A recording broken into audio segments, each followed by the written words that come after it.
તહેવારો આવી રહ્યા છે. આપણા બધાના ઘરમાં મીઠાઈઓ આવશે. પણ શું આ મીઠાઈઓ આપણી લોહીની નસને ડેમેજ કરે? ઘણી બધી મીઠાઈઓમાં ઘણા બધા હિડન શુગર્સ હોય, જેના કારણે એ આપણા શરીરમાં શુગરનું લેવલ વધારે અને ઇન્ફ્લેમેશન ક્રિએટ કરે. ઇન્ફ્લેમેશનના લીધે આપણી લોહીની નસો ડેમેજ થાય, જેના લીધે લોહીની નસોમાં બ્લોકેજીસ ડેવલપ થાય અને બ્લડ પ્રેશર વધે. આ બધાના કારણે શરીરમાં આપણને સ્ટ્રોક થઈ શકે, હાર્ટ એટેક આવી શકે, કિડની ડેમેજ થઈ શકે, કાં તો લેગ એટેક પણ આવી શકે. આ લેગ એટેક શું છે? લેગ એટેકમાં જ્યારે પણ પગની લોહીની નસોમાં બ્લોકેજ ડેવલપ થાય તો પગમાં દુખાવો થવો, કાં તો પગમાં ઘાવ પડવો, કાં તો ઇવન પગમાં ગેંગ્રીન પણ થઈ શકે.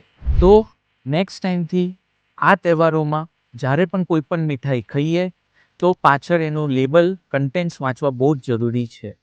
જો કન્ટેન્ટમાં છેલ્લા 3 અક્ષર OSE, દાખલા તરીકે ગ્લુકોઝ, ફ્રુક્ટોઝ, માલ્ટોઝ કે ડેક્સ્ટોઝ, આવું કોઈ પણ કન્ટેન્ટ વધારે પડતું હોય તો એ મીઠાઈ આપણે ખાવી ના જોઈએ. સો આ તહેવારમાં આપણે બધા મળીને મીઠાઈ નિયંત્રણમાં ખાઈએ અને આપણી બ્લડ વેસલને પ્રોટેક્ટ કરીએ.